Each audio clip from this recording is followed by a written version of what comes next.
Hi, everyone. Welcome to our virtual live panel discussion with SCA alumni who have participated in and are participating in the upcoming 2021 Sundance Film Festival. We have a great panel discussion, including Geraud Brisson, Ross Dinerstein, Judy Corin, Sevahanian, and Nina Yang Bon Jovi. And it will be moderated by the incredibly prolific festival goer, USC professor Doug Blush. Before we get started, I just wanted to welcome up Dean Daly to say hello to everyone. Oh, well, welcome everybody. We're just, first of all, so proud of the fact we have 45 alumni, students, and faculty with projects in this year's Sundance Film Festivals. That means a lot of work was done in a very hard period of time that was festival worthy. So congratulations to everybody. Of course, it's really hard that we're not there. Justin Wilson and I were saying this is the first time in 20 years that we haven't been at Sundance, and you become so aware. As I look at everybody's scarves, I left mine in the closet. I should have gone and gotten it, but you look at everybody's scarves and go, oh yeah, oh, we should be walking down the street together. We should be at a breakfast together. We should be trading stories about what happened at a screening. But, you know, we're still excited to have everybody together, even in all our little boxes. And we're just thrilled that so many parents, alumni, students from all over the world are able to join us, which is one of the tiny advantages sometimes of Zoom, that a lot of people who couldn't actually be in Park City can be with us today. So I'm just looking forward to the panel. I want to thank each of you so much for taking the time to be with us. And I'm going to turn this back over to Alex. Thanks, Dean Daly. Before I turn this over to Doug, I just wanted to let everyone know that you can ask questions by filling them into the Q&A box. And then when the time comes for us to open this up, we'll call on people individually. If you'd like to, we'll welcome you over as a panelist. You can turn on your video and your mics. We'd love to see you. But we understand that not everyone's camera ready. So if you would just like Doug or I to read your question, just put that in the question when you write it up. And hopefully you'll take us up on that, though. It's great to really see everyone's faces. And now, please let me welcome up a man who usually has no fewer than 3 films in every film festival I've ever been to, Mr. Doug Blush. Thank you, Alex. Thank you. And thank you, Dean Daly. I mean, normally you're right. We would be doing this with scarves and hugs and a little bit of sponsored libations at some beautiful upstairs place on Main Street in Park City. And, you know, it comes with just a touch of melancholy that's not our year this year, I know. And for all my friends who normally I see at Sundance, and it is really kind of a tribal meeting of so many great artists, and it's a chemistry that you can't always reproduce anywhere else. We're going to try today. We're going to try and bring some of that spirit and look forward to the time when we're all together again, because it's coming. And you know, we're faced with this time when we have to do something different. But in a way, that's inspired a lot of us to try something different. And what's so cool about this panel is I think everybody tried something different to get to Sundance this year in their filmmaking, in their process, and you know, in the way that they're going to celebrate their festival and their films premiering. Congrats, first of all, to all the panelists ahead of time. It's such an honor always to get that call and to find out that you're headed to Main Street, you're headed to Park City. This year, I have to sit here in raging jealousy of you all. I didn't get one in that I worked on this year. This is the first time in 10 years that I've not had a Sundance film. Wow. I have a consolation prize. We have a fantastic film at Slam Dance. So I did, and that's a fantastic festival as well. So I did make it to Park City with a little asterisk, but yes, I'm joining you with a Slam Dance special this year. But I'm thrilled for you all. I mean, some of you are returnees, and I know some of you well, and have seen you there and celebrated your films and our films. It is a magic place, and it is a magic event. And we'll be back. We'll be back doing that the way we did before. But as Dean Daly said, this is the time to reflect, look forward, and really think about what it means to have a film at Sundance. because it is ultimately about the films. And I'm so thrilled to have this panel talk about their films and what they're going to be going through in the process of premiering, what it's like with a virtual festival, where the films are going next, and what it was like to get them there in the first place. I'll throw in a sprinkle of some experiences that I've had as well, and I think we'll end up telling tall tales by the end of this, because that's what Sundance is all about, is wacky adventures and random meetings and just these great bonds that you form on the slopes and in the icy streets and in those late night parties and all those things. But yeah, I'd like to have everybody go around, and I'll start with Sev. Tell us about your project and your SC experience and everything else. Cool. Well, I'm really lucky to be part of the producing team with the movie Judas and the Black Messiah that is going to premiere this Monday at Sundance. And then it'll actually be playing in theaters nationwide for whichever ones are open, and HBO Max February 12th. This is a movie that actually, has been a long time in the making. It's a true story of a Black Panther from the 60s named Chairman Fred Hampton, who is honestly a name that should be probably synonymous with all the greatest civil rights leaders that we've all learned about, since growing up. And this movie is hopefully, for those who don't know him, will hopefully introduce them to him and his life and his work, and kind of hopefully just be only an entry point. It was a movie that is directed by Shaka King, who is not, unfortunately, a USC student. Not everyone can be perfect, but he's from NYU. And I produced it alongside Ryan Krugler, who is an SCA student. It was an incredible project with so many people that worked really hard, and obviously looking forward to talking more about it, but it'll premiere this Monday at Sundance. It's fantastic. Have you already done press and things like that are going into Sundance? Have you already started that process? Yeah, I mean, because our movie's releasing, theatrically, it's not like the movie that's going to go to Sundance and hope to get acquisition and distribution. We've been kind of slowly ramping up over the past couple of weeks. Right. That's amazing. I can't wait to see that film. I've heard about it already, and it sounds incredible. Okay, so Geraud, tell us about your project and everything that's been happening. Hello, and thank you for having me to start with, and congratulations, everybody. I did a movie which is called CODA, which stands for Child of Deaf Adults, and it's playing in the dramatic competition, and we are opening today at 5 p.m. Los Angeles time. Let's see, CODA, it's a story about it's a coming of age story about a 17-year-old who is the only hearing person in her family. Her family is a fisherman family and takes place in Massachusetts, and she's been helping her dad and her brother on the boat. And as they're having financial difficulties, you also find out that she wants to study music, and the conflict is about leaving home, basically. Our cast is we have the family our actors happen to be deaf. We have Marty Matlin, Troy Kotzer, and Daniel Durant, who plays the family. And it's been, for me, it was a great experience because it was as an editor, it was an opportunity to work with scene in sign language, which I had some experience with prior, and also music at the same time. So we happened to finish after the pandemic hit, so we had to interrupt our process at some point. We ended up being able to finish and mix in during the summer in Los Angeles, and we were all in a corner of the room with masks and a lot of gears, and trying to finish. And then so we had some experience with finishing. That was during that pandemic. Yeah, that's it. And yeah.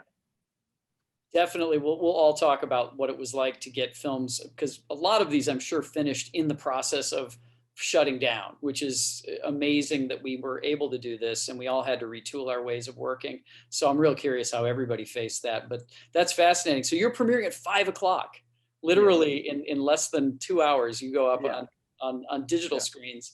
I can only say the ticket lines are easier this year. That's the one improvement. I had never had as many tickets to see movies as this year. finally. Yeah, I know. It is weird, but it's interestingly democratic that people around the world can actually see the film initially, which is pretty fascinating. So we'll talk about that too. But congratulations! That sounds like an amazing film. Thank you. And amazing challenges in that too, in the editorial.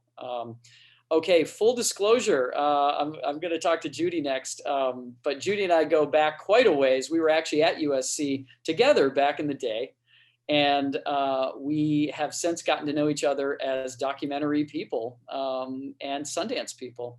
And I've celebrated several films that we both had there, working with amazing people like Pedro Cos and other folks who are so great in our doc community. So Judy, go ahead and tell about your new project. Yeah, thank you, Doug. Yeah, it's so lovely to be here gathered with you. And we are at Sundance this year with a documentary in the US competition called Rebel Hearts. And it is an incredible story of a group of progressive Catholic nuns in 1960s Los Angeles who, as the LA Times put it this morning, stuck it to the man and went headstrong against the patriarchy of the church, which was quite conservative at that time.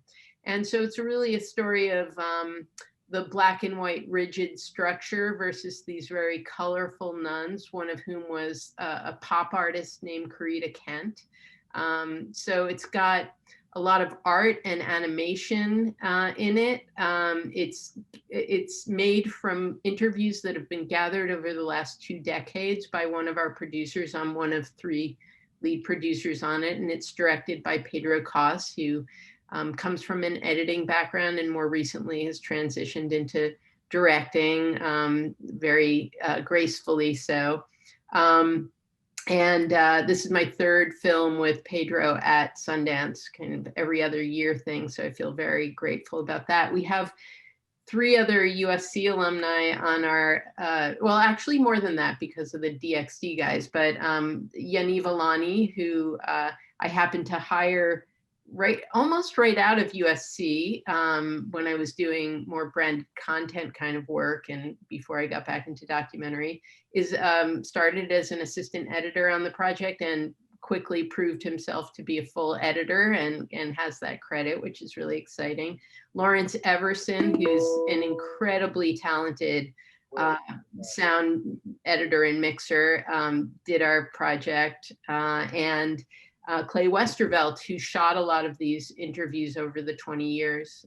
So we're grateful for them, and also our finishing house, Different by Design, Matt Radecki and Greg Lanassi, who the famous story is that I gave Matt his first break as a PA on my 480. So,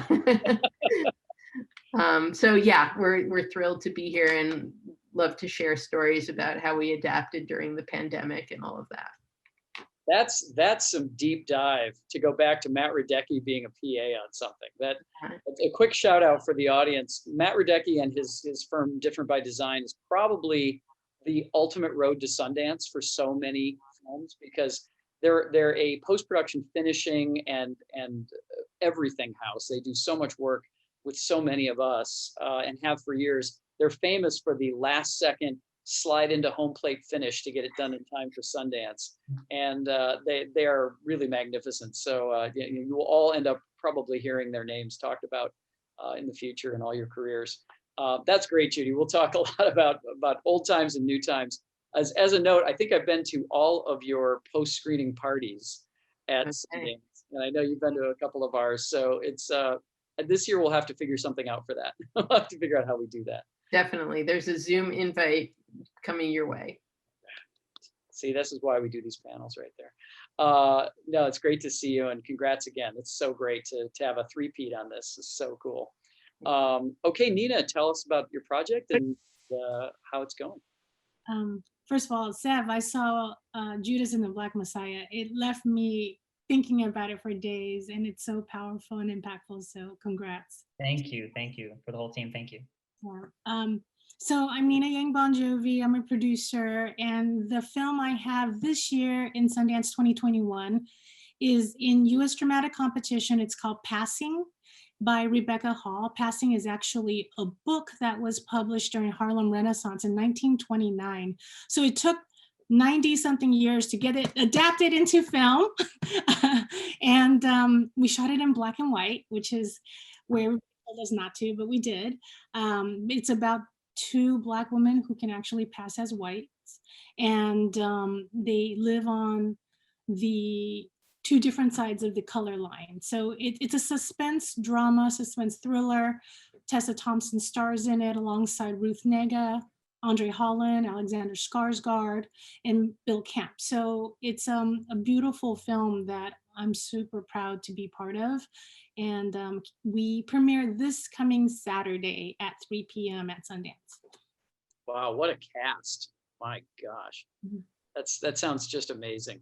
And I always ask this of the difference between narrative and documentary. Is documentary, basically we try to go until the day before we premiere, trying to finish post and get it all done. Was that a little bit of your experience with fiction as well? Were you fighting to the last second to get everything done, or was it kind of more easy than that? We usually are fighting against the Sundance deadline.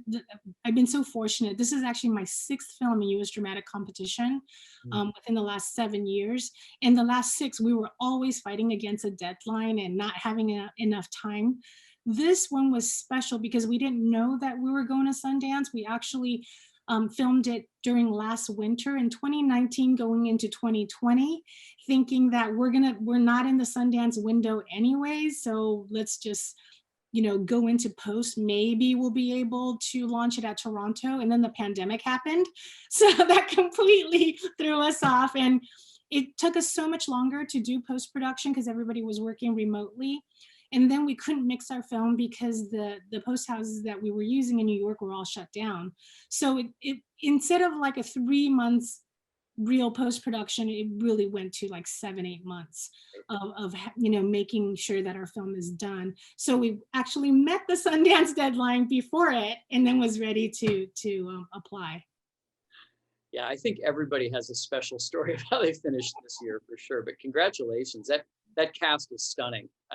It's one of those where you really wish you could be there all on a stage together. And I know that's part of the heartbreak this year, but at the same time, the movies still rise up, and that just sounds great. So congratulations. And then Ross, tell us all about what you got going on.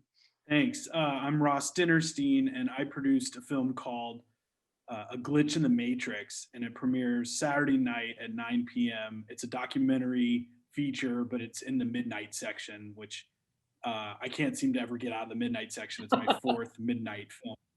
So Did you work with Rodney? I need to work with my yeah, and I get to work with Rodney. I need to work a little bit more with my therapist about getting out of the midnight section.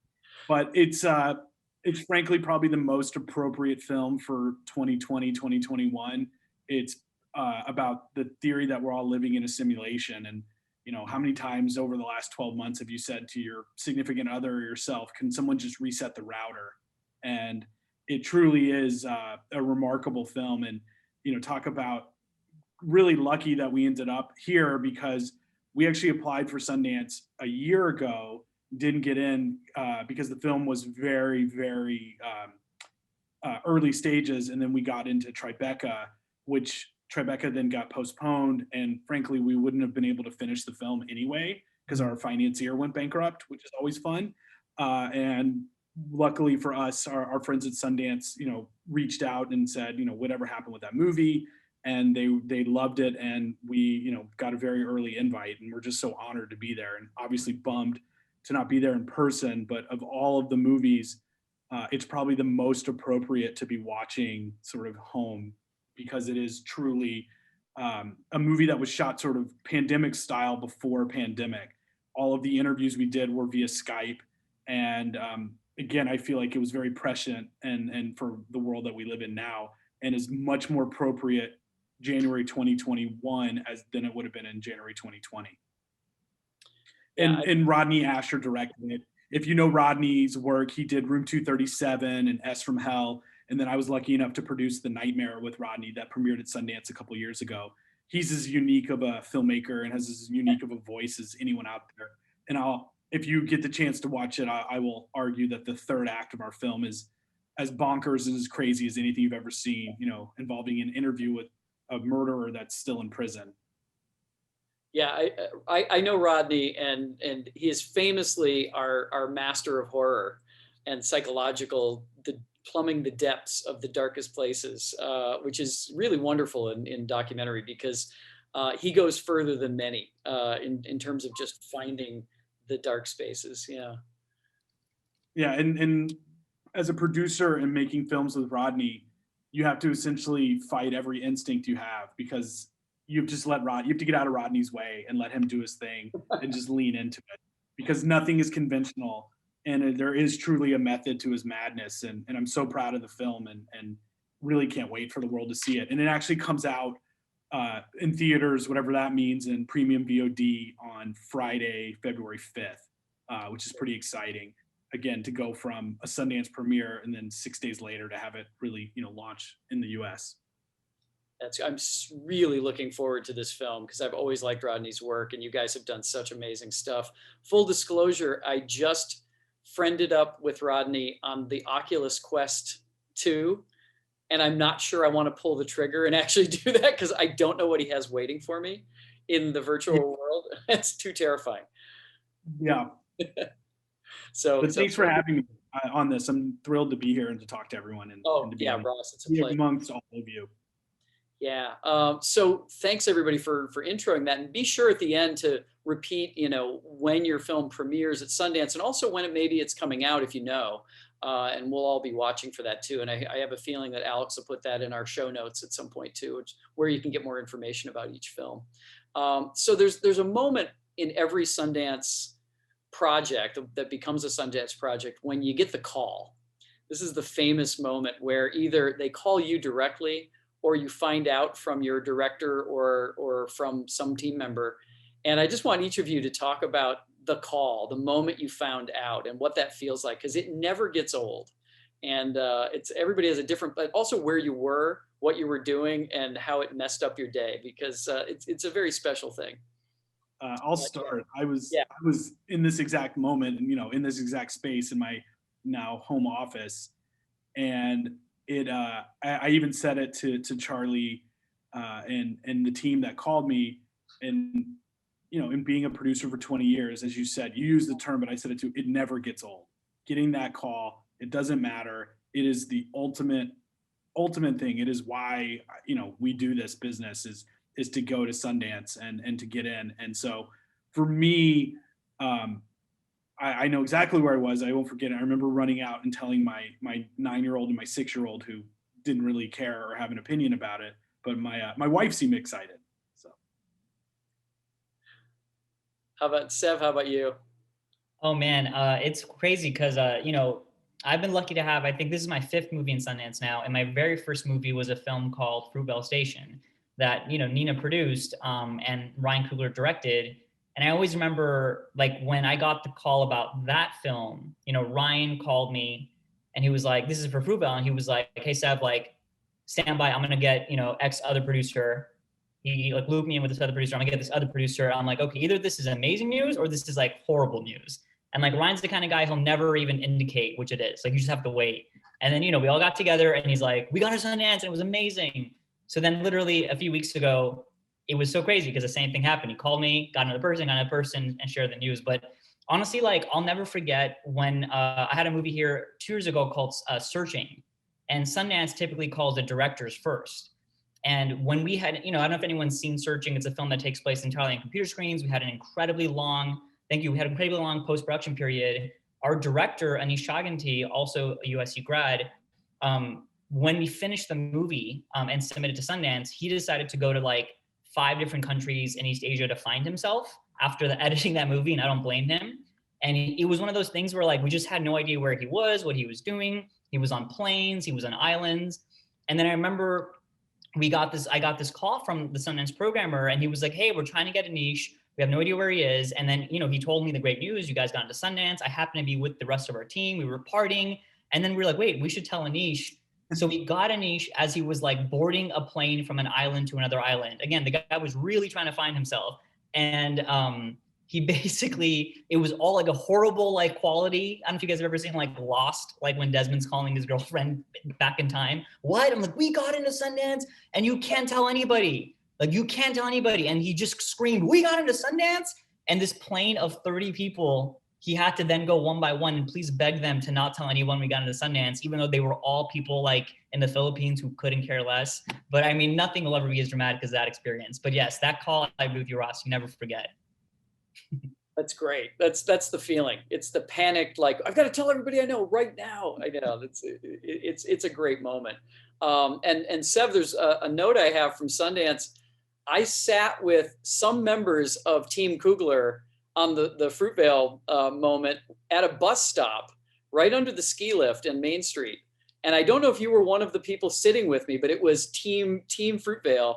And I think I was there with it was either the hunting ground or 20 feet. I don't remember. It was 20 feet. It was 20 feet. There. Right. And we were waiting a really long time for a bus. And I think we all were starting to like cut our losses and say, should we walk? Should we try to run? What should we do? And then finally, I think a bus came and we all finally got to our screenings. But that's what happens. I didn't want to fanboy too hard, but Sundance to me is synonymous with not sleeping, getting the cold, and Doug Blush. Because like you were like the one constant for me every Sundance, starting with that first, unforgettable moment. So thanks for pointing that out. Oh yeah, no, it's funny because eventually it becomes like old friends. You just run into people on the street, or the USC party, which is a major thing for us Trojans. That's where I think I have 10 of these now. Yeah, these are hot items. The famed SC scarf, the SCA scarf. But yeah, it's been an amazing run. And I just remember knowing you guys were on fire at that point because everybody was talking about the film and it was going to be the big splash that year. And it turned out to be, and look what's happened since. So congrats and congrats on Searching too. What amazing stuff, so many good things. Nina, what happened to you guys when you got the call? Just talking of what you guys are talking about with Sev, I feel like Fruitvale was one of those very, very special moments that can never be replicated. Sev, do you remember just like premiering there and then like the whole theater was crying the last 20 minutes and we were all like, what's happening? What's going on? And agents and lawyers running out the door. We're like, what is happening? And so it was one of the most memorable. But every time that we were told that our film got in, it just gives me I have a sigh of relief because it's such a beautiful platform for a first-time director to launch their career, or a director who hasn't, had the chance to be showcased at Sundance. It's such a big moment for them to be seen by the world as well as film lovers. So it's always special. Every film has been different for me, but for Passing, because it's a virtual fest, it was a little different and somber. But what was interesting is the people we work for at Endeavor said, would you guys get on Zoom with Sundance? And we're like, sure. And it was the director and our fellow producers, we all got on, and Tabitha Jackson and Kim Utani on video told us that how much they loved our film and they would love to have us be part of them. And that was really beautiful because you have two women of color running Sundance telling us the film affected them so differently, but so with so much impact that we have to premiere there. So having that reassurance from them meant everything. And we also thought, wow, what a great way to have this platform to launch Rebecca Hall's directorial career. So very different, but just as special. You gave me chills talking about the premiere process and having people sobbing at the end of films. And it's just, it's the first test of how your film's going to go. What do people really think of it? Because up until then, maybe you've had a test audience, maybe you've had very small test audiences, but there's nothing like putting it in front of a Sundance audience. It's just. Thinking back, I feel like Sev and me and our whole team, I feel like we're just all babies to it. We weren't really sure what was happening, and we're just like going along with it. And it's that experience could never be replicated. I don't want to be a jaded producer today, but it's just like that experience there's so much innocence and beauty about it. Yeah, there really is. You want to bottle those moments up when you're there. It really is a special thing. So congrats on the new one. And I'm really excited that, it seems like they wanted you so much that they called a special meeting. That's a really great thing, because for everybody out there, Kim Yutani and Tabitha Jackson have really upped the game at Sundance so much. They're such powerful women. They've done so much to make it bigger and better. And what's amazing right now is that Sundance is in a transformative state. They every year more women, more people of color, and more representation around the world is happening. And I love watching that happen, because it's been an evolution the whole time I've been there, and it's really great to see it happen. So yeah, I think that your film is going to rise up a lot in the stakes of that, and it's just great to see that they're reaching out to you like that.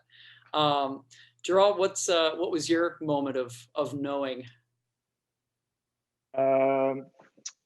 It was, let's see, it's interesting hearing other people, because I hear about the call that the people had. That's usually how I hear. And to go back to something that Nina spoke about earlier, is usually it's great news, and it also means like, oh, we have to finish.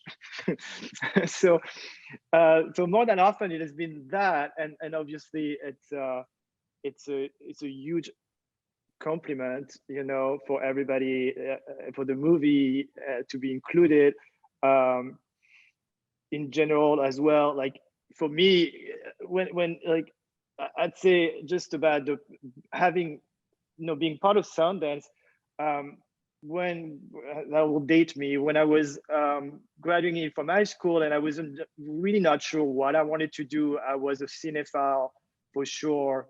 But this is also the time where I discovered, filmmaker like Steven Soderbergh with Texas and Videotape, Hal Hartley, The Unbelievable Truth, Alison Anders, Gas Phrenology. So all this for me gave me the desire to come and study in the US.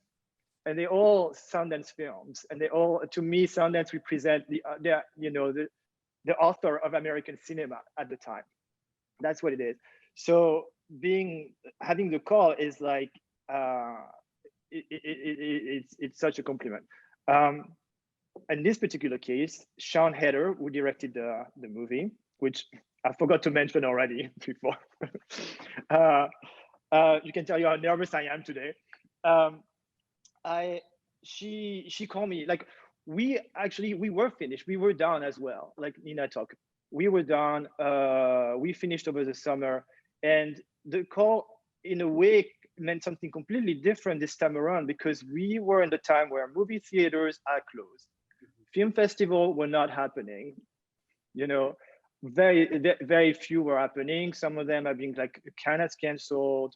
Venice managed to do it in Toronto, but it's like, and it's also who wants movies at this time, So all this were in our mind, and it's a time also where there was not a lot of work out there. So getting the call this time around was a great news, even more so, I'd say. It was kind of the news that we needed. And Sean had a film before at Sundance. It's great, and she directed this movie Tallulah before, and she was back in Sundance. So for us, it meant the world being there. You brought up a great point, which is it's a double-edged sword when you get the call, especially in the editing, composer, and sound departments, because I used to call it the Hanukkah, Christmas, Kwanzaa killer. If you get the call, you're not going to have much of a holiday season, because you're going to be scrambling to get everything done and get on that screen in January. And it's not an easy road at all. Especially if you submitted a rough cut or it was not completely finished, you don't have any excuse. You have to get done. You must finish. And there's no excuses. And we've spent many like Christmas Eves going, can we go home yet? And that's just because you have to get there. You have to get to your mix. You have to get your poster done. You have to get all the stuff that you need to go to Sundance. So yeah, that sense of terror after the joy is a very, very common experience. How about you, Judy? What was it like this time? Perfect segue, Doug. When we submitted to Sundance, we submitted as a rough cut, and I half jokingly said to Pedro, "You have to promise me we won't get in," because, you know, as great an honor as it is, and as thrilled as we are to be sitting here right now about, you know, premiering tomorrow. Pedro and I had been through with The Great Hack, and he many times before that. But 2 years ago with The Great Hack, it was an excruciating push to get the film done for Sundance. And so we knew what was ahead of us. And so I was sitting right here at my desk when Pedro called, and he just said, "Judy," and I said, no, don't say it. And so I was both exhilarated and terrified, because I did know how much work was ahead of us, and without even a locked picture at that point. And our film has 10 minutes of character animation and about 20 minutes of motion graphic sequences, some of which had been started on, but not all. We had just hired a composer, I think. We weren't fully funded. There were huge mountains to climb between November and right now. You know, so I've finally gotten a full night's sleep, but not until very recently. And so it's almost like I have an ambition to have a film that's finished, close to being finished, when it's submitted to Sundance. I think that would be an extraordinary experience, to be able to celebrate the holidays and you know, hang out with family beforehand. But all that aside, we're so happy with the way it all turned out, and thrilled to be premiering at Sundance. We're pinching ourselves. It's been such a long journey on this one. I mean, I have a full disclosure on this one as well, and you may know this. I was up at Skywalker mixing a film just down the hall from Pedro. Yeah. At that time, and he said, "Yeah, we're pushing, we're pushing." Yeah. He was mixing a different film. It was a different film. Yeah. And he couldn't tell me too much, but he hinted at that time that there was something in the works. So yeah. I was excited to know that I was likely to hear his name this year, and for your whole crew. That's just so great. And if people haven't seen The Great Hack, by the way, what an incredible film that was. So timely now, even more maybe than when it came out. Fairly so, yeah. Yeah, and stunning work in graphics and design and just structure of the film in general. So I can't wait to see this new one. It's going to be stunning, I'm sure. Pedro does such great work, and I know the team is some of the best doing this right now. I'll do a quick Kanye grab the mic moment, and I'll talk about the best call I ever got, which was the first time that I got into Sundance with my team, was on the film Wordplay, about crossword puzzle doers back in 2006.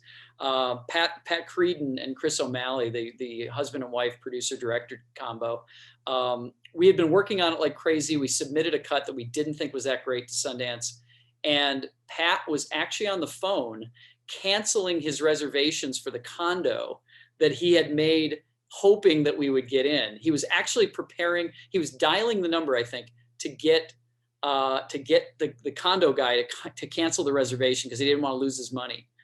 And there was a call waiting. And the call waiting was actually, I think it was, I forget who called us. It might've been Cooper.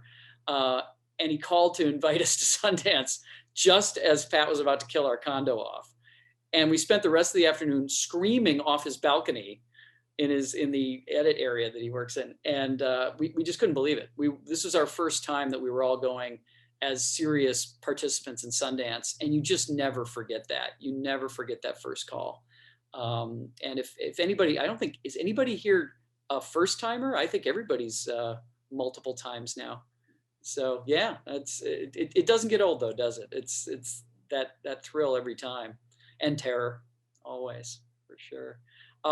So it's a virtual festival, and they've done a lot to really spread this festival out and to kind of democratize it across the US. How do you guys feel about this model and what it's going to do for your films? What plans do you have to really address, the national aspect of the festival this year? They have venues across the country. Are you showing in different cities? Are you planning Q&As that are aimed at different cities? How are you guys dealing with that? Start with Judy.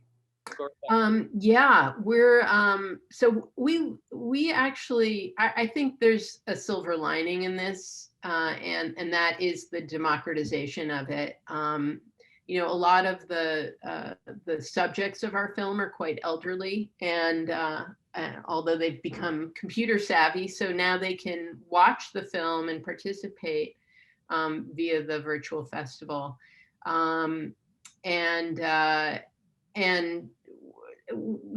family, friends, people who are interested in the topic from all over who might not have been able to make it to Park City are going to be able to see the film. So we're really thrilled about that.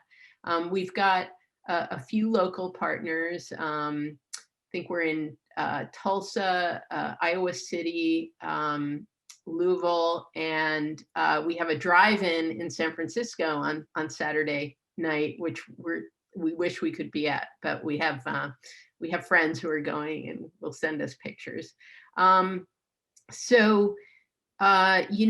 virtual thing is great, and for me as a producer, just it's one less thing to worry about, to have to bring people to Park City and worry about them getting from place to place. So it's actually, I could focus on finishing the film, which was really great. I mean, I think the thing we'll miss the most is that feeling of the subjects being honored by the audience response to the film.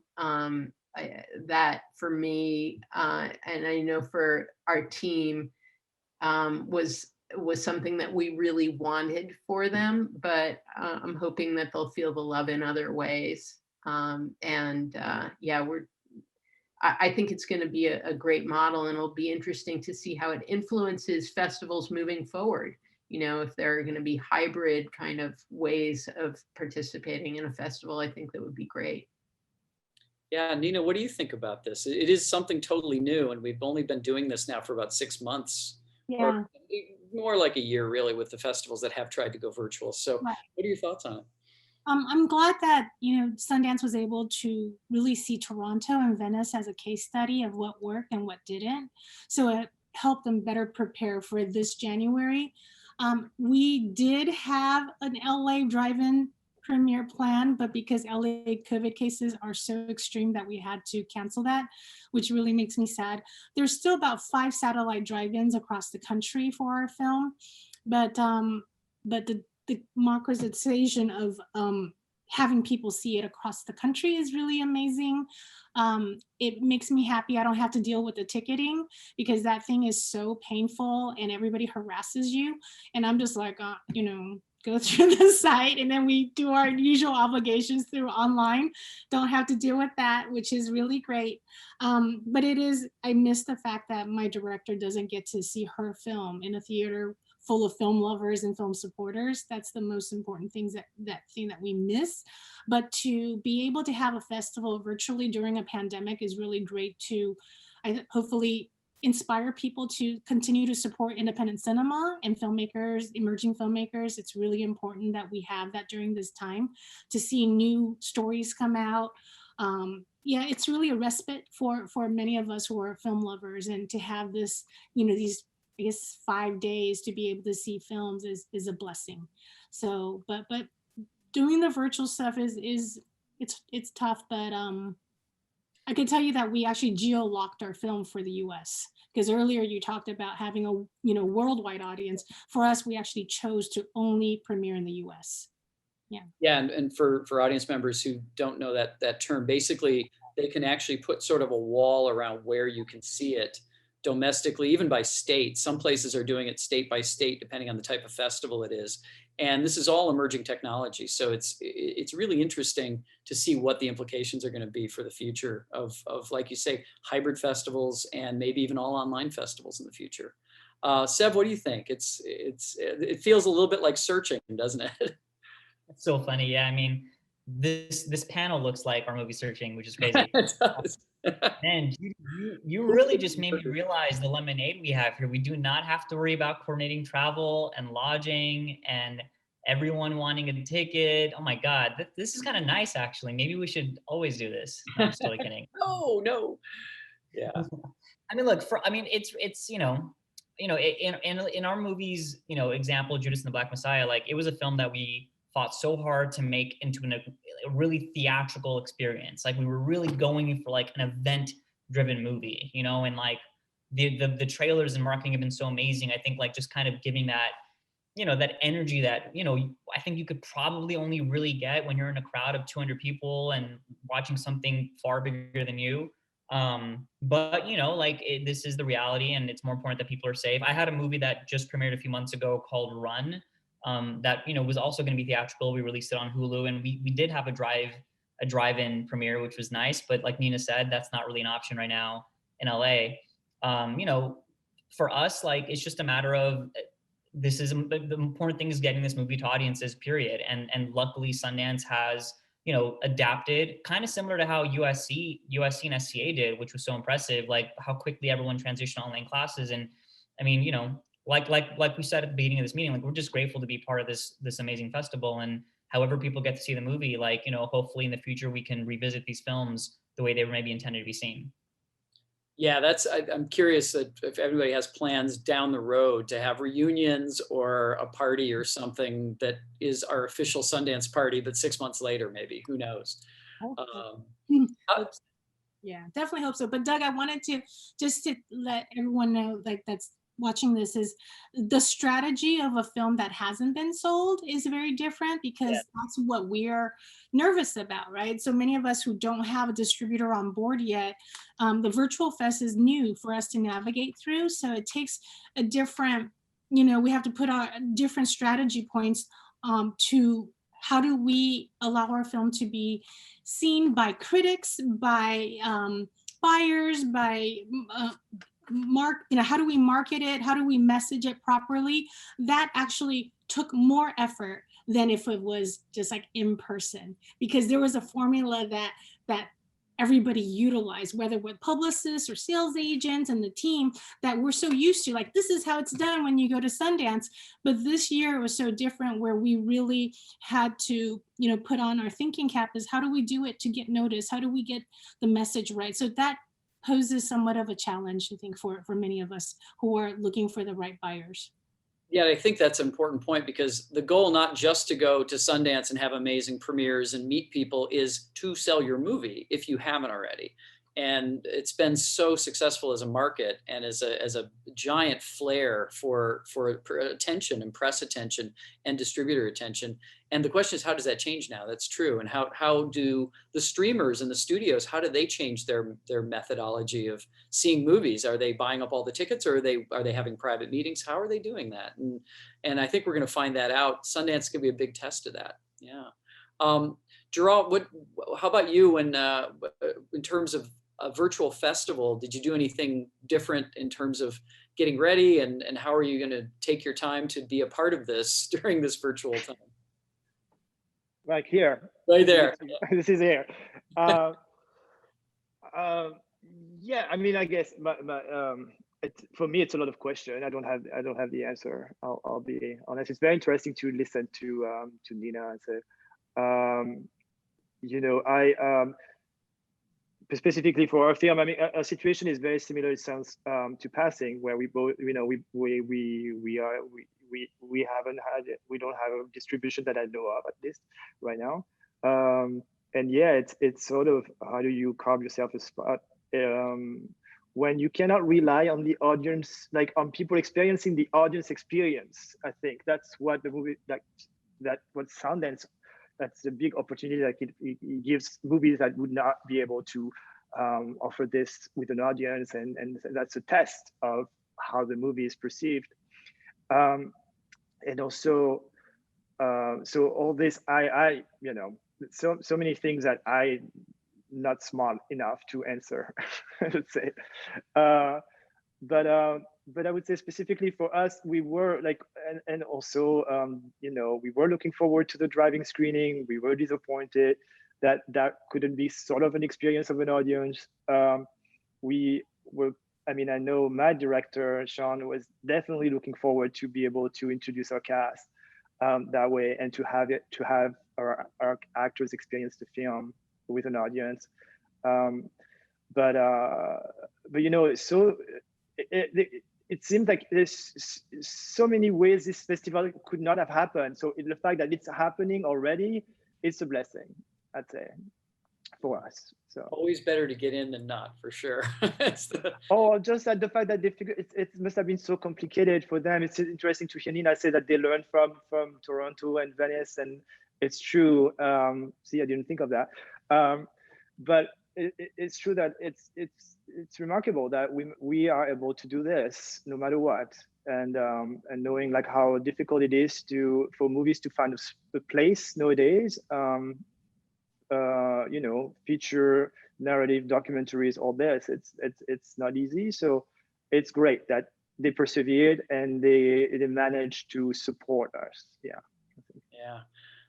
Yeah, all really important points, and the future of this, we'll see where it carries forward. Ross, I got to tell you, one of my great regrets about not standing in Park City right now and facing like a week of mayhem ahead and all the experiences you have there is I won't get to attend your whatever you and Rodney we're planning as a party for this crazy movie you guys have, and to attend a midnight screening of this.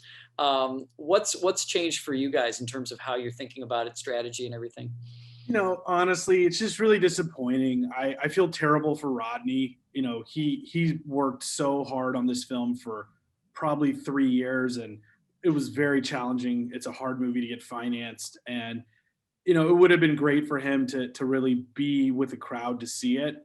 That being said, our film is so COVID appropriate and sort of virtually appropriate. I wonder if we would have gotten in if we weren't in this situation.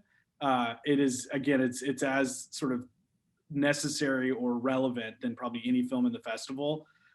So I'm bummed, and selfishly, it's like I've been going to Sundance. It's probably my 16th or 17th year in a row. I absolutely love it. It's the highlight of my year, and the rare times that I have a film, just sad. But we would have probably had something very interesting, and with VR and who knows, like it would have been pretty bonkers. So maybe it's for the best that we're not having an in-person party. I think you guys have the potential, given Rodney's history with weird media and doing things with Medium, that you could have a really crazy online event. And I don't know if other people are planning this. Yeah, I mean, it's funny. Rodney and I both had to sort of talk to our kids about the world that they live in with like Minecraft and Animal Crossing, like all these sort of virtual worlds that have become a thing, which I really didn't know much about. And Rodney's son actually built some Minecraft engines that we use in our film, which again, 2 years ago, I had no idea what that is. And now that I share an office with my kids, I'm very well aware of what all that is. But we had talked about doing screenings within Minecraft, screenings in a VR space. And it was just a little too hard to sort of figure out with all the logistics and licensing and stuff going on. Plus Magnolia's, release in 5 days or 7 days, made it a little bit more challenging. Yeah. I can't wait to see what you guys did with this, because I'm always terrified and surprised with what you guys pull off. The 1 minute teaser for like a week was the #1 video on iTunes. Yeah. It's a good sign. Yeah, it is a good sign. Good lead in, yeah. So I'm going to actually, one of the nice things about this Zoom format and what Alex and SCA put together here is that we can open it up to the audience as well. And we've got a few Q&A questions for everybody. And this can kind of be free form. I don't know if Alex wants to step in as well and have somebody come up to the mic in this process. I'm looking at the stack and there's some really good questions here. So Alex, you want to jump in as well? Yeah, absolutely. So I'm going to start by calling on Ismail, and what I'll do is we'll put sort of a running order so that I don't catch anyone off guard, but we'll invite people over in a certain order to turn on your cameras. And there's a couple questions in here that may just be stuff that we read. Oh, it says, okay, sorry. Let me actually just start with a question that I was asked to read, and then, sorry, and then we'll go out to a list of different students. Okay, so what do you as producers feel about the state of theaters, and how do you see your position in it? Yeah, anybody want to jump in? I mean, I'll say this. I kind of saw it coming. The pandemic didn't happen. I mean, didn't help. But as someone who's made 14 projects for Netflix and in business with all of the streamers, it was sort of inevitable. And the pandemic, I think, was just pouring gasoline on our already existing fire. You know, I'm never going to be the one that makes a big tentpole film. It's just not my skill set. And so I think this just sort of validates kind of the decision I made years ago to really lean into the streaming world. And, you know, I haven't really looked back. I miss going to the theaters as a fan, believe me, but as a producer, it hasn't affected me. And frankly, I think it's actually helped my business. Yeah, I mean, this is a question about also the future of the medium in general. We have so many options now, but also the one that we always dreamed about, the theater, the big theater with 1,000 seats, that might be less of a factor, maybe, or maybe not. Maybe people will really find that they need that again. I'm curious what everybody has to say. And please go ahead, everybody wants to jump in. So from my point of view, I feel like I hope the theatrical experience doesn't go away. One, it's really important for festivals and film festivals to launch careers of filmmakers. So that's one, and to have that experience is extremely rewarding. But also, I think on a different level, especially in the business that I'm in, the realm where representation is so important to showcase talent of color. And sometimes when it gets lost in the streaming world, certain movies or shows don't get seen as much. And I think that there's certain films, for example, if Hidden Figures wasn't in the theaters, I don't know if that would have had the same impact, you know, for young women of color. So those are the things that I think about in saying, hopefully it coexists with streaming. On the business side, it's actually what Ross is saying. It's really good for us producers because there are more opportunities, because there's such hunger to get more and more projects produced. And so that's a great opportunity for us. But on a representation factor, I just hope that it will coexist so it can inspire a younger generation, especially talent of color, from my point of view. Yeah. Judy, you got any thoughts on? Yeah, I think just as a movie lover, and I would hate for the communal experience of going to a movie theater to go away. And I do hope that that gets preserved. From the point of view of our movie specifically, I imagine that beyond a festival run, we'd probably have some kind of an Academy qualifying run if we needed that. But I don't know that what its theatrical future might have been anyway. So yeah, I'm not really, I'm kind of in the same boat as Ross. It's not going to be a big tentpole event film, so not as reliant on theatrical. And Sev, how about you? What are you thinking? I mean, I don't know, just to add to it, I feel like, I mean, I agree with what everyone is saying, especially Judy and Ina's last point. Like, I think, you know, this situation has been with us for about a year so far, and a year is a very, very, very short time in the lifespan of developing a single movie.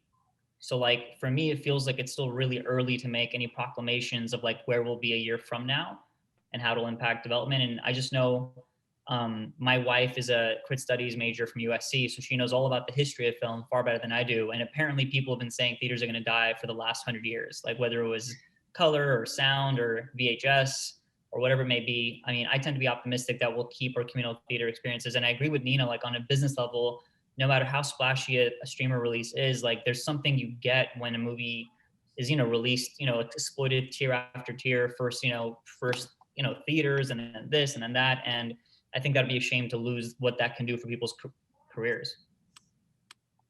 Yeah. Geraud, do you have any thoughts about not only American cinema, but around the world? Do you think that people want movies back in the way that we knew them before the pandemic? Well, first of all, I'm not a producer, so it's really as a moviegoer that I can answer this first and foremost. And I also hope that it's not going to go away. I know that you know, from at least knowing what happened in France, they reopened the theaters. You know, not so successfully necessarily, but there is a demand to go back in the theaters. Which made me feel good.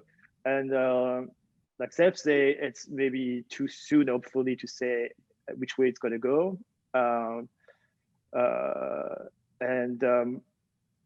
Yeah, I mean, I don't know. I don't think my opinion is that really. I don't think it's as relevant as Ross, Seb, Nina, and Judy in that way, because I'm really an audience member who love movies and who always love going to movies. We wanted to start working in film because of that experience. So really, I'm partial. I hope you're right. I hope people continue to want to really be a part of the big experience of being in a theater. So we have so many great questions. I'm gonna move somebody forward if they can step up and turn their camera on. I think Alex will help us with this. Richard Arriaga has a question. Yeah. So just before you go, Richard, I want to quickly say, to make it go faster, I'll just move a bunch of people over and keep your cameras off until we call on you. Okay, take it away, Richard. Thank you so much, everyone. It's so great to hear all your experiences about Sundance.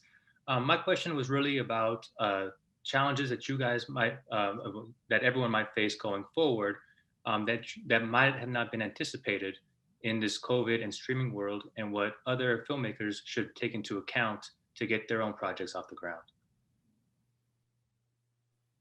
The biggest thing for me, and I just got a project pushed because of COVID, is the costs. You know, it was hard enough to sort of raise money and get things made and do it, but COVID adds, I would argue, 30% to your budget.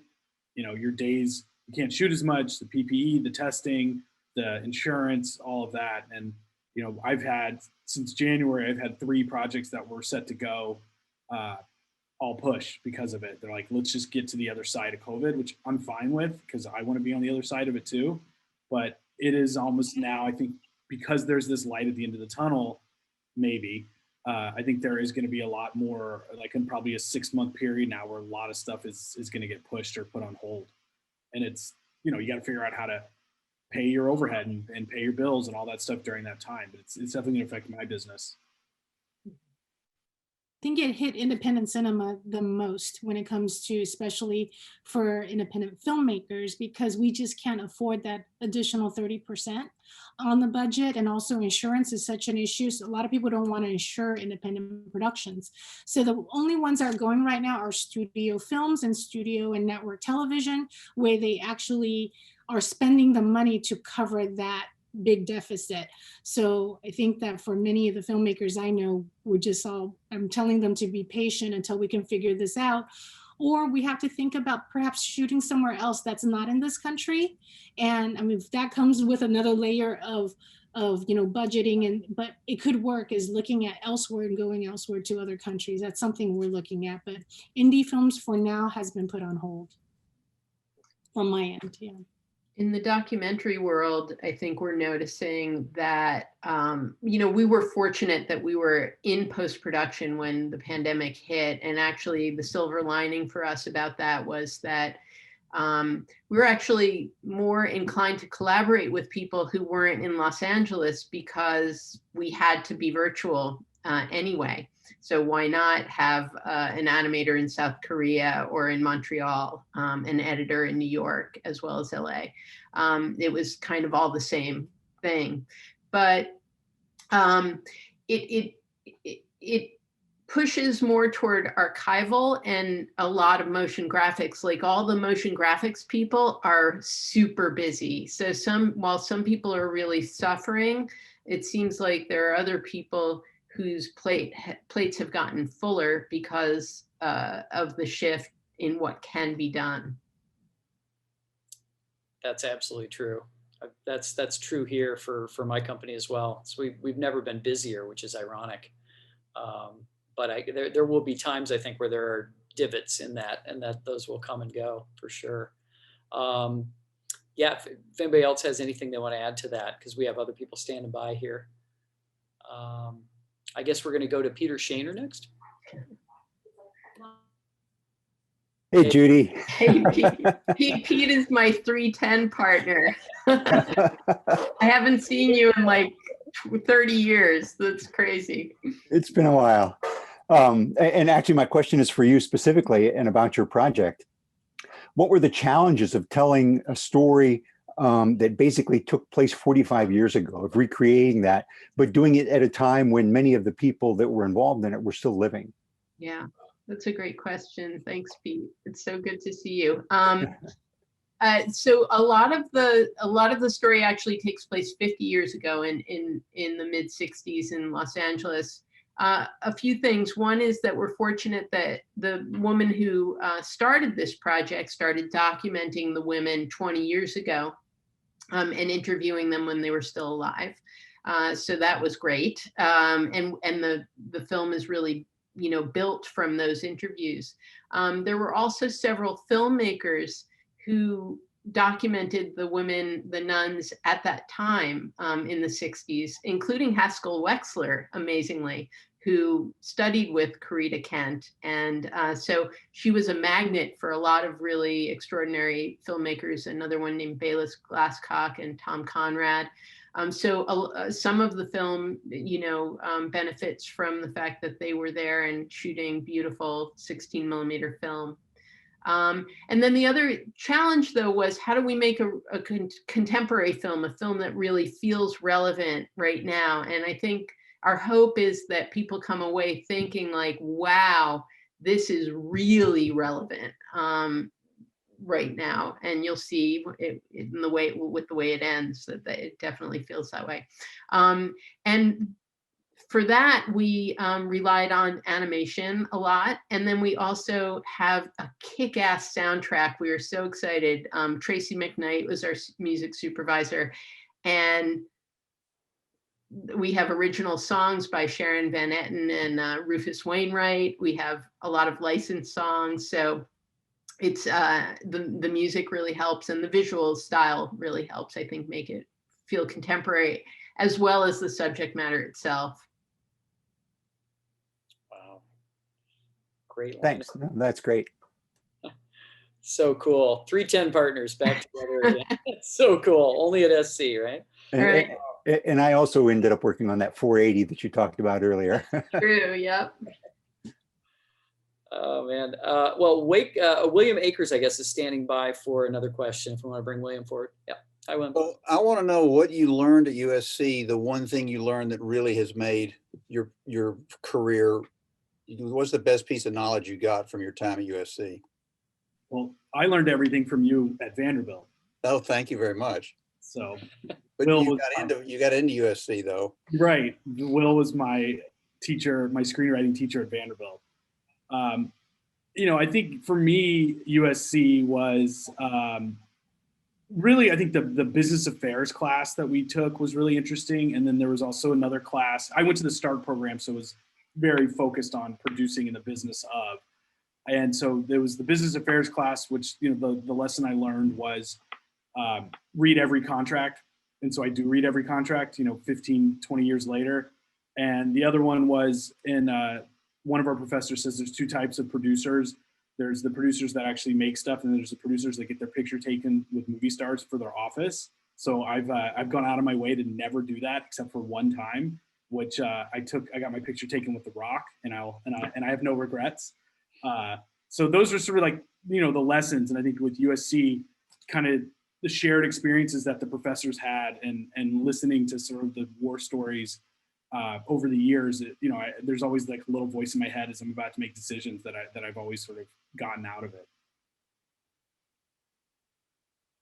And then for you telling me not to put, at Vanderbilt, never to put a song in a script and to not put dialogue on page 1. Thank you.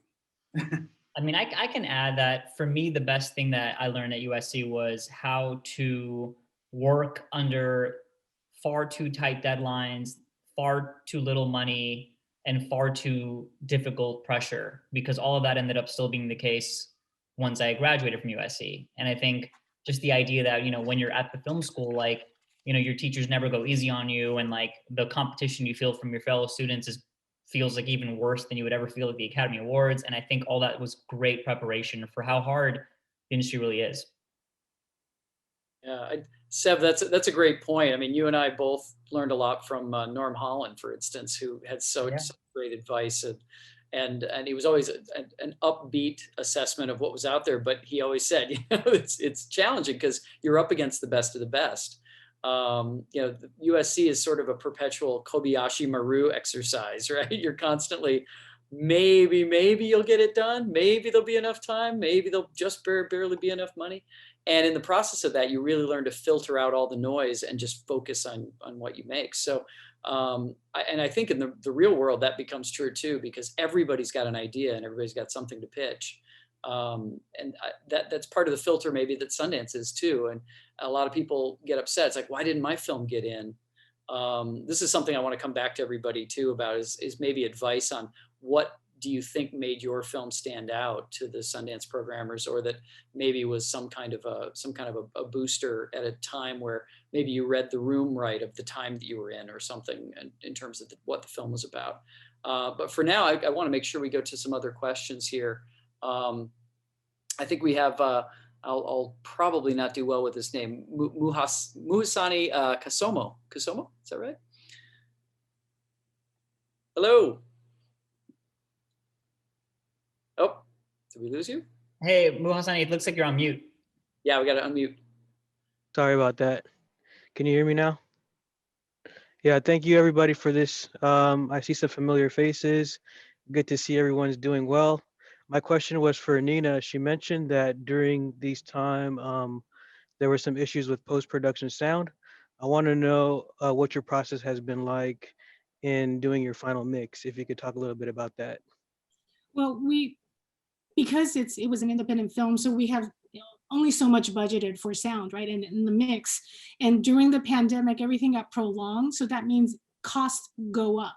And then also with our post houses shut down in New York, we couldn't go in. So we were waiting. I think the most frustrating process is waiting around for engineers in our post houses to be open for us to go in. And then it created a bottleneck when they opened up. There were so many other films in front of us that would pay a lot more than we did. So it was a little frustrating, but it was also being able to keep your team intact, you know, because everybody was working remotely.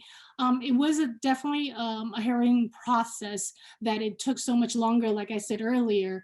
And it was really tough because my director was working remotely. That was the biggest challenge, because the first mix came back and we're like, we're done. And then we're we're thinking we locked everything, and then you start finding all these issues with sound in the mix. So we have to go back again. And I think there's more trial and error process because we couldn't be there in person altogether. And that ended up costing us a little bit more in post. Not a little bit more, actually a lot more. We ended up writing grants, writing to places for grants. And we were so fortunate that towards December, we got the Dolby grant. And they allowed us to have this money, went back into the mix, did an Atmos mix. So we finally were able to get it there, but that's because the post houses were fully open again, but very limited amount of people can be there. So I was lucky my director could be there with our sound engineers and mixers. Thank you. Yeah, no problem. Now I didn't unmute. There we go. Anybody else with a thought about that question? Because I think that's a pretty interesting one in terms of. I'll just say that we did our entire mix remotely, and color as well. And thanks to tools that exist because of COVID and because of Pedro's relationship with Lawrence, Lawrence was able to use, I think it's called Source Direct. I might mess that up. That's a real-time, high-quality audio monitoring system. So he and Pedro worked like that. For color, we used setstream.io and did color on a calibrated iPad that I was watching on. So so it's some of these tools, it's not the same as being in the room with, with that person and really making those fine tunes, but there were ways to work around it and still come out reasonably well. Yeah, we've had this experience too. Sorry. Yeah, no, go ahead, Geraud. No, because I not to be a contrarian, but actually the pandemic forced us to be in the same room, because we were supposed to finish everything in Montreal originally, and when it was supposed to happen, the frontier closed. So nobody could travel. It was exactly the week before I was supposed to go to Montreal, and then the director was joining me a little bit later. So everything came to a halt at that point, and we all had to stop.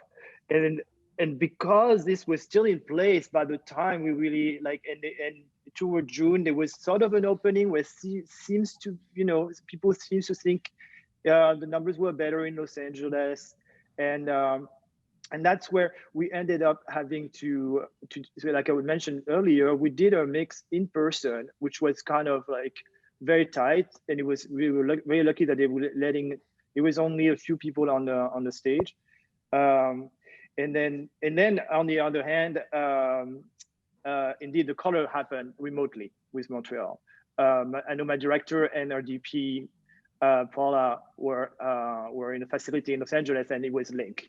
And then there was only 2 person in that room, and but it's that's really enough for us. We ended up being in the same room, and we may not have been originally. Wow. Yeah, everybody's got a different COVID story in terms of how they got their films done at this point. We just made it up as we went along, I think, all of us, in a lot of cases. Okay, so Shannon Godley, I believe, is next. Hi, Shannon. Hey, everybody. My name's Shannon. I'm an alum, and thanks for being here. This is really great to be a part of.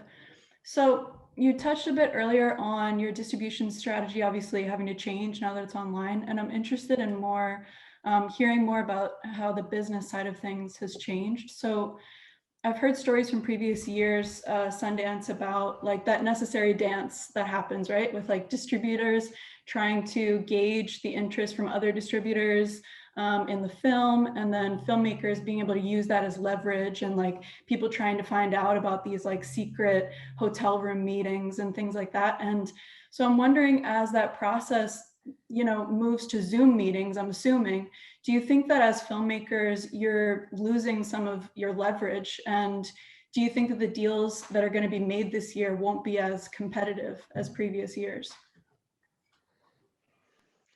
For me, or should I start? Yeah, so I've been in the rooms, luckily, so I learned from experience.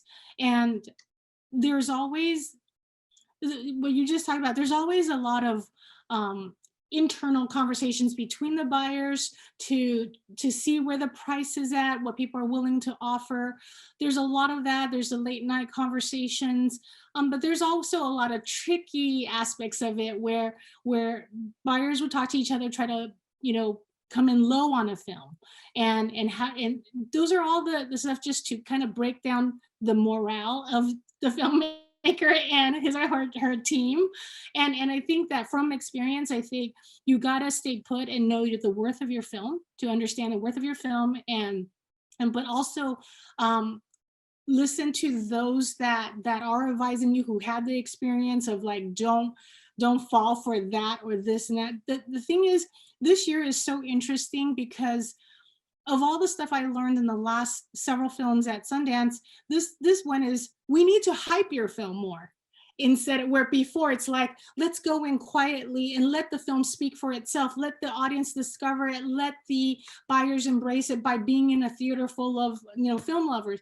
This year it's like, how do we hype the film more so we'll get noticed in the press? How do we, it's like it became the opposite of what we were taught to do. And And it's really interesting because I don't know, yesterday we were able to have the cover of Hollywood Reporter. Any other year, we wouldn't have done it because you don't want to overhype your film. So that changed. They're like, what, a cover? Let's grab that, so we can get noticed. So it's a very opposite thinking of what I've been taught. And then also we actually started planning the strategy for the sale of the film. As soon as we were told by Sundance, we immediately brought on our PR sales strategy. We've been talking about ever since the summer, because we're like, can we make Toronto? No way, post is not going to happen, all that. So that strategy is so immense and intense that I am on a call on a daily basis with our publicity and sales team to figure out what the strategy is. What critics are you allowing to see your film? What critics are you not allowing to see your film? What are the curtain raisers? There's just so many aspects that filmmakers don't realize we have to be a part of to position your film in the right way for a proper sale. So it's the business side of it that is a little frustrating for a lot of people. But as producers, we're like, it's okay. This is what we do as producers. We put our producer's hat on and say, we got this. We'll work closely with strategy on positioning the best home for it. But it is a very different landscape today. And I don't know if it's going to be, we don't know what the numbers are going to be like this year. Toronto looked really healthy. We're hoping that this Sundance will be healthy as well, given the fact that there aren't that many completed films that are available for the market to acquire. So we're praying for that. But definitely different set of strategy has gone into this entire process. And hopefully one day I could just do a 1-hour class about it, what we went through, and use passing as a case study. There's so many classes that are going to come out of this era for sure. We're coming real close to time out here, but I wanted to try to get a couple more questions in. I think the next one's from Bruce Sanborn. Bruce, we got you. There we are. Hi, sorry, Yeah, I'm all over this. I think we leapfrogged Bruce. We just jumped over Bruce. Maybe Bruce is taking a a little break. Oh, I might have to actually, hang on, I might have to ask Bruce to start his video. It says unable to start. I'm asking you to start your video, so just feel free to. There we go. There we go. Yeah. Hey, Bruce. Can you hear me? Gotcha. You can hear me too? Hey, first of all, I wanted to thank, whoever decided the last minute to invite me. I haven't checked in with the School of Cinema in a while. I don't know if Dean Daly is still on, but I do appreciate getting to be on this today. And I'm a cinema owner, and I appreciate those responses that you guys gave. We are obviously a cinema owner here in California. Our theater's up in San Luis Obispo. We'll be probably going on a year by the time we can get open. We could be facing, obviously legal challenges, bankruptcy if the landlord wants rent back a year. I mean, without being open, that's really impossible. However, Congress recently passed a bill where we may get some relief to help in that cause.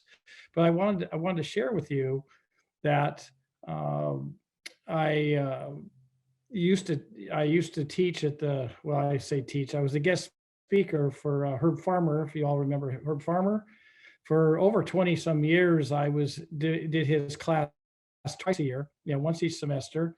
That's been some time now. But I also wanted to share that we've been in the theater business now over 100 years. My grandfather was in production in 1915 through 17. Spanish flu came along, shut down Hollywood. He ended up buying with another person a playhouse on Adams Boulevard near Western, and sort of remodeled it while it got closed, because he couldn't run movies. And it's sort of interesting. He reopened it, and he never went back to production. And we ended up being in the theater owner side of things.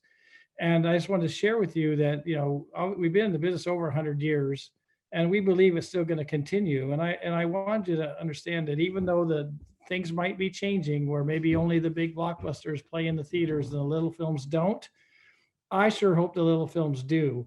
And I also want you to know that you producers that if you need a theater that's going to run a movie, you engage an audience, you just get a hold of me because we do this all the time. Now, usually it's local people up in San Luis Obispo, but there's no reason that USC producers can't use our theater and get the information that you need. So I'd like to make sure I can contact some of you, send you an email. I don't know if we can do those things, but I'm not really a cinema school alum. I took about 4 or 5 classes at cinema school, but I was a different major at USC. Those classes I took were in this little building where it said reality ends here, and they were over by the Byrne-Crant tennis courts. You guys probably don't even know the Byrne-Crant tennis courts, what they are. But anyway, that's how long ago I was in school, just after George Lucas was. But Bruce, why don't you shoot me an email and I'll try and connect you guys that way. That would be fantastic. Yeah, How do I shoot one to you? Yeah, I'll put my email address here in the chat. Oh, Alex, your same email as you sent to me to get on this? Yes, same one. The AA, okay. I'll do that. Cool. It was great to be part of this today. Glad you could join us. That's inspiring to know that theater owners are looking for this content and that we want to get the stuff out there. That's great. We have time for one more. I think waiting in the wings is Aishwarya. I'm murdering that name. I'm so sorry. But step on up and ask our panel. You did better than most people do. So thank you. Hi, everyone. I love all of you guys as creatives, and I was just curious, it's a much lighter question, but is there a moment or scene in the films that you guys have at Sundance that you want to flag and we should look for? But I'm very excited to watch all of them this week, hopefully.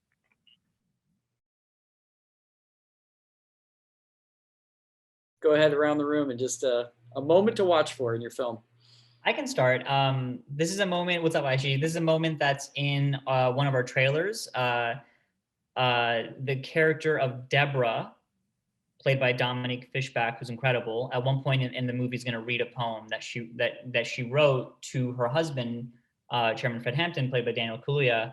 And in reality, that poem is a poem that was written even before the screenplay was written by that actress, Dominique, that our director Shaka insisted on incorporating into the movie. And there's so many other details, positive, negative, a lot of discussion and arguments about that poem. And the end result is such a beautiful scene that I feel like I get to have this pleasure every time I watch the movie, knowing what went into making what seems like, a relatively simple scene come to life was such a hard, difficult process, but it was so worth it. So I'll always look forward to that. And you'll see that in the movie as well. So from my end for Passing by Rebecca Hall, there's one moment in the movie where Tessa Thompson, her character is Irene, talks about passing and what it means. And it's not just about colorism, it means so much more. In that conversation she has with Bill Camp at the dance hall, and really pay attention between their conversation about what passing is. And it's pretty profound and beautiful.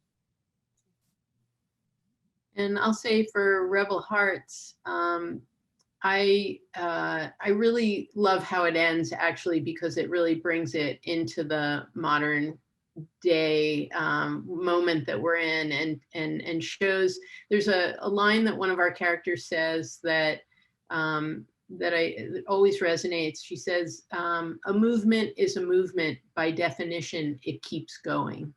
And so to see these women, some of them who started 50 years ago, standing up for themselves and their dignity, and continuing to do it today in the face of some of the same injustices, is really powerful for me. Geraud, yeah. I think we lost Ross, so I'll go. The moment that I'm thinking about, unfortunately, I do not want to talk about, because I don't want to preface it. There is a moment where we shift point of view, and in the movie, I won't tell you when it happens, and But I'm very looking forward to hear what people, or to read what people would think. And I'll And thank you for asking. I'll step in for Ross and say it's really scary, whatever it is.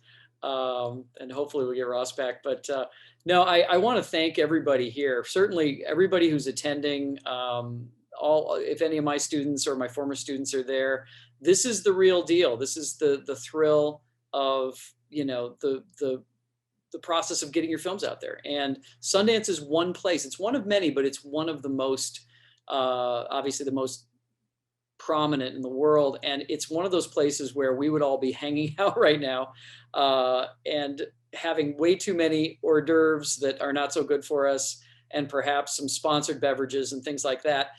I'm going to say that this has kind of cured my Sundance blues a little bit, just seeing all these great faces of people going with projects. The films are real. They're going to stay real. They're going to be forever. So this time will pass and we're going to be back to all getting together, but the filmmaking continues, and that's just so inspiring to see. So thank you all for sharing your stories in this crazy busy time when you're getting ready to premiere. I hope all these films just light up the skies, and that the awards stack up for all of you.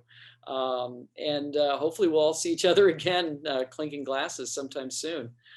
Thanks, Alex and Dean Daly and everybody who helped put this together. If you guys have anything you want to say on the outro, it's been a real joy. Thank you guys so much. I just want to say thanks to all of you for an absolutely wonderful couple of hours here. And yes, indeed, it helped cure a little Sundance blues. And we'll see you, all your films, with great pride. So thanks and congratulations. Thank you. Thanks for Thank having us. Thank you very much. Everyone. Thanks for the opportunity. Yeah. Next Great year. to meet everybody. Next year in person.